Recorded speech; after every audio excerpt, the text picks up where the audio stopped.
about when you're imagining what Jesus might have looked like.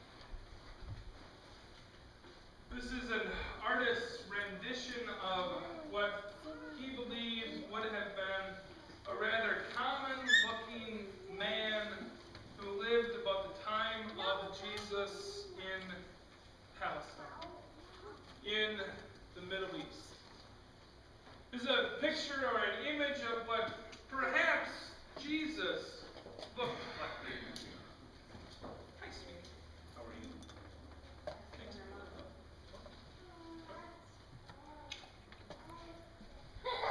So this is a picture of what Jesus perhaps looked like.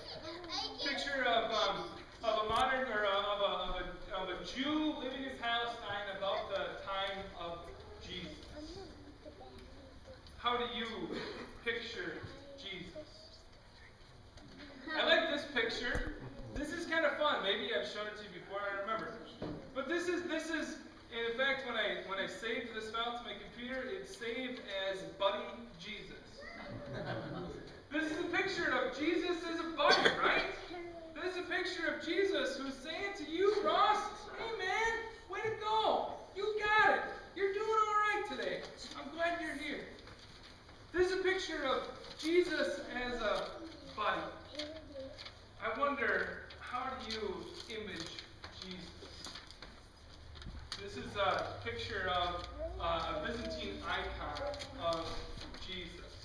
Perhaps what Jesus looked like to them. This is another picture of Jesus. I like this one because this is Jesus with cheese head on. This one obviously means that Jesus is a Packer fan. How do you image Jesus? What does Jesus look like for you? I like all of these images because there are a wide variety of images. Perhaps one of them is how you imagine Jesus. I like that we have a variety of images of Jesus, for the saying is true that Jesus takes on bodily form. Jesus comes in human flesh and blood to dwell among us. So it's helpful for us to imagine or to image Jesus in maybe even our own image. My fear is that often what we do when we imagine Jesus as a Packer fan, like we do in this particular image, is that might carry over to mean then that God in Jesus Christ hates the Bears. Now that's not true. That's not right for us to think. But when we image Jesus, when we think about Jesus, so often we picture Jesus as ours. And when we imagine Jesus as ours, what might happen is that we imagine Jesus as not theirs. That's the problem. That's the rub that we get into. We're early on in the Gospel of John. We're early on. Jesus really has not done much yet. After turning water into wine and turning the tables over the temple, and after having this conversation with Nicodemus, then Jesus comes and meets this woman at the well. And already the disciples and the culture of the time told Jesus that he could not engage with, converse with, maybe even look at this Samaritan woman. This person was a woman. This person was a Samaritan. This person was unclean. We boxed her out. She could not be a part of Jesus' life. A devout Jew. I want to read for you just real quickly a couple of paragraphs from a commentator who wrote about some of the differences that come up in this text. There's a lot of things going on here, so allow me to just read a couple of paragraphs here. The differences between Jesus and the Samaritan woman could not be greater. These two groups find each other to be unlovable. Jesus, as a Jewish man, comes from the upper crust of the religious hierarchy. The Jews were the chosen one, and Jesus points this out as he states in verse 22, "You worship what you do not know. We worship what we know, for salvation is from the Jews." The differences between Jesus and the woman lend themselves to a lively conversation in which the Samaritan woman holds her own. She pretty much says no to Jesus when he asks her for a drink of water. She doesn't flinch when Jesus reveals that he knows her past. She doesn't ask for forgiveness even after realizing that Jesus is the Messiah. She stands up tall as an equal in the conversation. She is no longer a Samaritan, and Jesus is no longer a Jew. They are two people having a conversation. Commentator goes on to say this: what happens next borders on the miraculous. The disciples in verse 27 are astonished that Jesus is talking to a woman, not a Samaritan woman. And remarkably, the gospel writer omits the Samaritan label that was used to start the conversation. The gospel writer also omits the label of Jew. When the woman goes and says, "Come and see a man who told me everything I have ever done." Something has changed. And what has changed is dialogue and relationship. Jesus has gotten to know her, and she has gotten to know him. Two people from two very different groups who should have found each other unlovable, found each other lovable. In fact, she finds Jesus to be so lovable that she changes from the "how is it that you, a Jew, ask a drink of me, a woman from Samaria" stance to being so excited to tell her town about him that she leaves her water jar at the well. She has been so transformed by this conversation, this relationship, that many unlovable Samaritans base their belief in Jesus solely on her testimony. Her relationship with Jesus transforms the community and grows God's kingdom.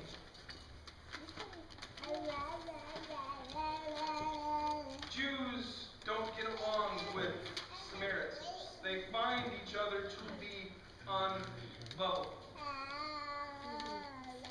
But in this gospel text, those labels are removed. I was shaving early this morning, getting ready to come here for worship, and I got one of those beeps on my phone that I had an email. And I quickly grabbed my phone because, it's just almost instinctive. You got to answer it if it came to you. Let alone it was so early in the morning that nobody else should have been up and emailed me, right? I got an email of a number of different pictures from the Community Spaghetti Thanksgiving, or Community Spaghetti, the Community Spaghetti dinner that we were a part of over at St. John the Apostle Catholic Church just last night. There's a picture, it was an email of a whole bunch of pictures that were taken at the event. So I was excited to go through those pictures, and what I did was I opened up the first image, and I saw a whole bunch of people that I didn't know. And I screened in the picture to try to find myself. I opened up the next picture, and I still couldn't find myself. So I opened up the next picture, and I saw myself, but I was talking to somebody, and I had like one eye closed, and I was just kind of weird face, so I quickly deleted that one. And then I went to the next picture, and I saw myself having like a good conversation with somebody, and it was a good picture of me. And the last picture that I opened was a picture of 3 upright religious leaders in the community. It was one pastor, one Catholic priest, and another pastor. Myself. I was in that picture, and I said, yes, I matter. I made it. This is the picture. That should be the label for this community spaghetti dinner. I wanted to throw a Thanksgiving dinner. I wanted to make it. You know what I didn't see in those pictures? You know what I didn't see in those images? A lot of the unlovable people of Norwalk. I those who should not have been, because they rightly stayed away.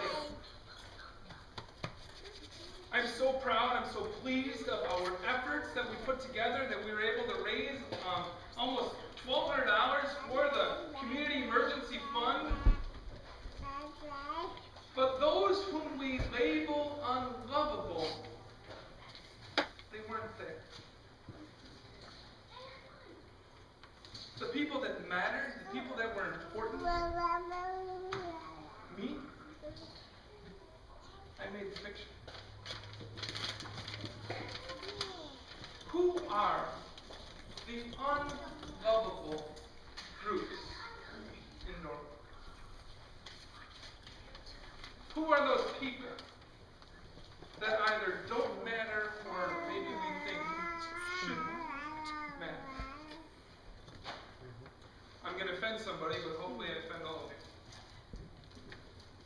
Perhaps the unlovable in Norwalk are the new families in Norwalk who want to take it over and own it for themselves and have it for their own.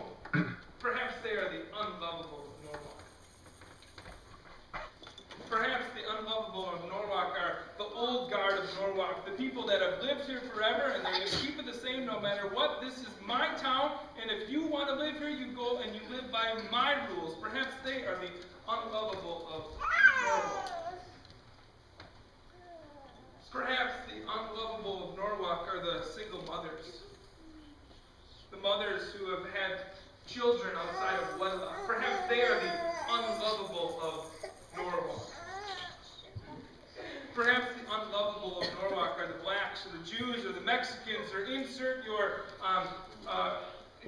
race here. Perhaps they are the unlovable of Norwalk. Perhaps the unlovable of Norwalk are the gay and the lesbian in this town.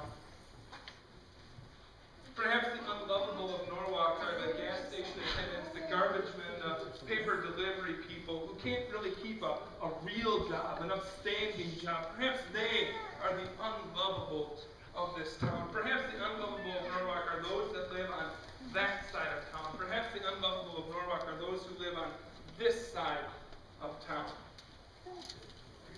Perhaps the unlovable of Norwalk are those that use the food pantry.